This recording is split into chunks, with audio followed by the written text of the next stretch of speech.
Class 7th हमने half yearly तक आपका ये आज हम हिंदी ग्रामर में पढ़ रहे हैं बेटा। आपके ये 10th चैप्टर तक हाफ ईयरली का कोर्स हो गया था। अब हमारे पास नेक्स्ट हम करेंगे इसको 11 चैप्टर को बेटा काट देना, हम अभी नहीं कराएंगे, ठीक है। ये वाक्य रचना आज हम पढ़ेंगे 12 चैप्टर वाक्य रचना। आप अपना वह कंप्लीट कर लेना, जिसने भी कंप्लीट नहीं किया है मेरी वीडियोस देख लेना, लिंक में ही सब कुछ मिल जाएगा आपको। आप इसको आपको चैप्टर को अच्छे से समझना है, ठीक है। वाक्य रचना, निम्नलिखित शब्द समूहों को ध्यान से पढ़िए। जैसे वह पढ़ रहा राम है, उड़ा रहा है पतंग है, चित्र बना सुरेश राम। मतलब ये कुछ क्रम वाइज नहीं है, इसीलिए ये हमको समझ में नहीं आ रहे हैं। ऊपर लिखे जो शब्द समूह है क्या वो निश्चित अर्थ दे रहे हैं? नहीं दे रहे हैं, क्योंकि सारा का सारा जैसे सुरेश चित्र बना रहा है ऐसे होना चाहिए था सेंटेंस, है ना। तो इसमें कुछ स्पष्ट नहीं हो रहा है। अब जैसे पढ़ रहा राम है, समझ में आया नहीं? यहाँ होना चाहिए राम पढ़ रहा है। अपन को हिंदी आती इसलिए हम बना लेते हैं आराम से। इंग्लिश में भी ये सेंटेंस मेकिंग में काम आता है, इंग्लिश में भी ऐसा ही होता है। अब ये क्या है? वाक्य। मेन चीज़ देखो, जैसे मैं खाना खा रहा हूँ, रोहन पत्र लिख रहा है, सोहन कहानी पढ़ रहा है, अध्यापक पाठ पढ़ा रहे हैं। तो ये सेंटेंस होता है, इसको क्रमबद्ध समूह होता है। इसमें एक के बाद एक आता है, एक के बाद दो आता है, दो के बाद तीन आता है। जैसे ABCD में एक के बाद बी आएगा, बी के बाद सी आएगा, उसी तरह से शब्दों का निश्चित क्रम होता है, उससे ही सेंटेंस बनता है।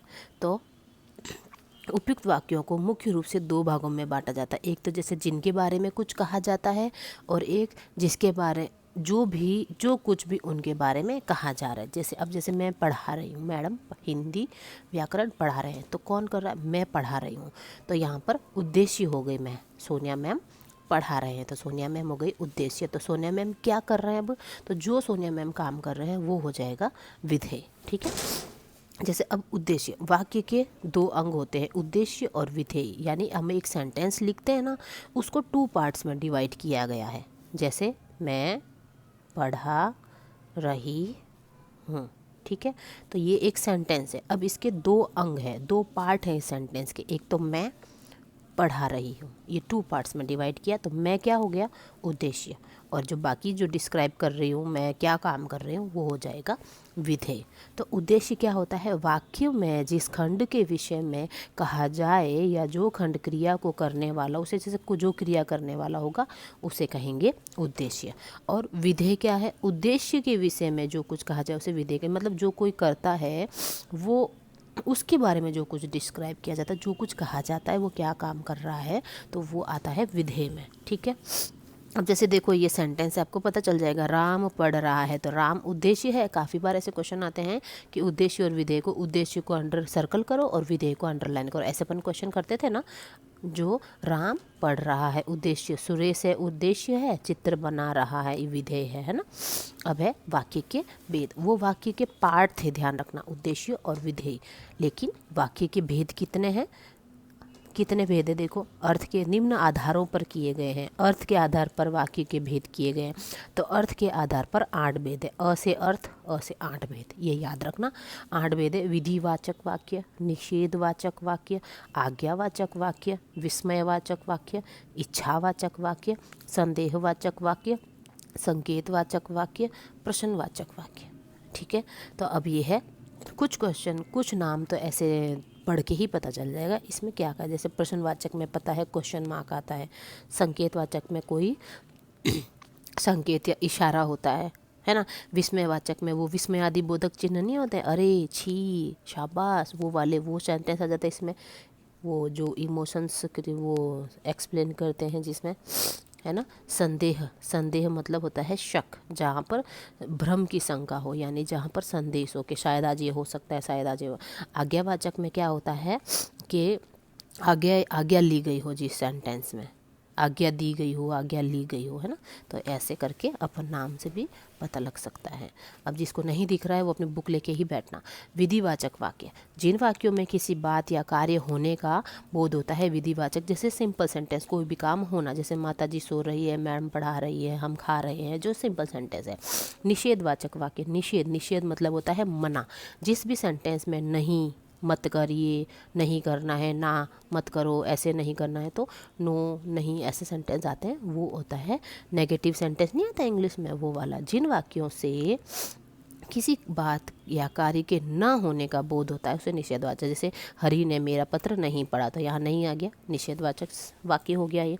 आज्ञावाचक वाक्य, आज्ञावाचक में जिन वाक्यों से किसी प्रकार की आज्ञा या अनुमति का बोध होता है तो वहाँ आज्ञावाचक वाक्य कहलाते हैं। जैसे यहाँ मत बैठो, यहाँ मत आ जाएगा, नहीं आ जाएगा, ना आ जाएगा, वहाँ पर सॉरी नहीं, ना तो निषेधवाचक में हो जाएगा। अब आज्ञावाचक में यहाँ मत बैठो, है ना, ये नहीं करना है। ऑर्डर होता है जहाँ पर, ये देखो ऑर्डर, जहाँ पर हमको कोई ऑर्डर दे, बड़े लोग देते हैं ना अपन को ऑर्डर, या कोई अपने से बड़े भैया मम्मी टीचर देते हैं, वो वाले ऑर्डर यहाँ पर आ जाएंगे। यहाँ मत बैठो, ये मत करो, वो मत खाओ, है ना, ये वाले सेंटेंस आ जाएंगे। विस्मयवाचक वाक्य में जिन वाक्यों से किसी प्रकार की विस्मय, हर्ष, दुख, आश्चर्य आदि का बोध होता है ना, वाह, छी, अरे, शाबाश, ये वाले सेंटेंस है जो विस्मयवाचक में आ जाते हैं। इच्छावाचक में क्या होता है, जिन वाक्यों से किसी प्रकार या किसी बात या प्रकार की इच्छा या कामना का बोध होता है, इच्छावाचक। जैसे ईश्वर आपको सदा सफल बना, जहाँ पर आशीर्वाद देते हैं, अपन विश करते हैं, किसी को बेस्ट विशेष देते हैं, वो इच्छावाचक में आ जाता है। ठीक है। संदेहवाचक वाक्य, संदेहवाचक में जहाँ भ्रम या संदेह का, जैसे हो सकता है आज वर्षा हो सकता है शायद आज बारिश, ऐसे वर्ड आते हैं इस संदेहवाचक में, जो चीज़ होनी होती है। संकेतवाचक में क्या होता है, जिन वाक्यों में किसी प्रकार के संकेत या इशारे का बोध हो। संकेतवाचक, जैसे यदि वर्षा हुई तो हम घर नहीं जा सकेंगे। संकेतवाचक में हमेशा ध्यान रखना, जो मेहनत करेगा सो पास होगा, जिसकी लाठी उसकी बस, ऐसे दो सेंटेंस जुड़े हुए होते हैं यहाँ पर। ठीक है। प्रश्नवाचक में जिन वाक्यों में किसी प्रश्न पूछने जाने का बोध होता है उसे प्रश्नवाचक, जैसे तुम क्या कर रहे हो, कोई भी क्वेश्चंस। रचना के, अब यहाँ पर है रचना के आधार पर। रचना के आधार पर 3 प्रकार होते हैं। ठीक है। साधारण वाक्य, सिंपल सेंटेंस, संयुक्त वाक्य, मिश्रित वाक्य। साधारण वाक्य में सिंपल सेंटेंस है, अलका बाजार जा रही है, माधवी सो रही है, बारिश आ रही है, बंदर नाच रहे, सिंपल सेंटेंस होंगे, कुछ भी एक्स्ट्रा इसमें ऐड ऑन नहीं होगा, यानी एक ही कर्ता होगा और एक ही काम करने वाला होगा और एक ही काम होगा। ठीक है, सिंपल सेंटेंस कहे जाते हैं। जिन वाक्यों में एक ही उद्देश्य और एक ही मुख्य क्रिया हो, एक ही काम करने वाला हो और एक ही काम हो, उसको साधारण वाक्य कहते हैं। ठीक है। संयुक्त वाक्य में क्या होता है, संयुक्त वाक्य में जिस वाक्य में 2 या 2 से अधिक साधारण या मिश्रित वाक्य स्वतंत्र से रूप से समुच्चय बोधक अवयव किंतु, जैसे ये सेंटेंस देखो, किंतु, परंतु, अथवा से जुड़े हों, वहाँ पर संयुक्त वाक्य होता है। ठीक है। जैसे बाजार जाओ और फल खरीद लाओ, और से जुड़ा हुआ नहीं है। तुम मत जाओ किंतु मैं तो अवश्य आऊँगा, किंतु से जुड़ा हुए 2 सेंटेंस। वह मेहनती है परंतु उसे फल नहीं मिलता, परंतु से 2 सेंटेंस जुड़ रखे हैं। अध्यापक पढ़ा रहे हैं और विद्यार्थी पढ़ रहे हैं, और है ना, तो ये 2 सेंटेंस ये अवयव से जुड़ रखे हैं। उपयुक्त वाक्यों में एक से अधिक साधारण वाक्य हो और किंतु परंतु से जुड़ रखे हैं, इसीलिए ये संयुक्त वाक्य है। ठीक है।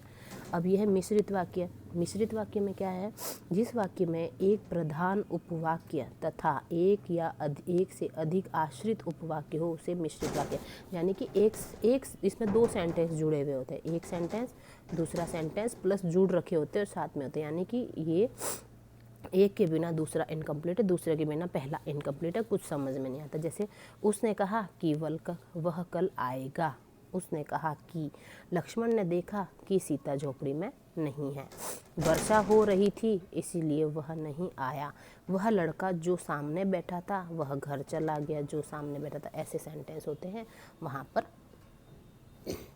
मिश्रित वाक्य होता है। ठीक है। अब ये सेंटेंस आपको मेन चीज़ ये याद रखनी है, वाक्य किसे कहते हैं, वाक्य के कितने अंग हैं, कौन कौन से हैं, उद्देश्य विधेय किसे कहते हैं, और अर्थ के आधार पर वाक्य के 8 भेद हैं, ये 8 नाम याद रखने हैं, और किस में कैसा सेंटेंस क्या होता है इसकी पहचान वो याद रखना है।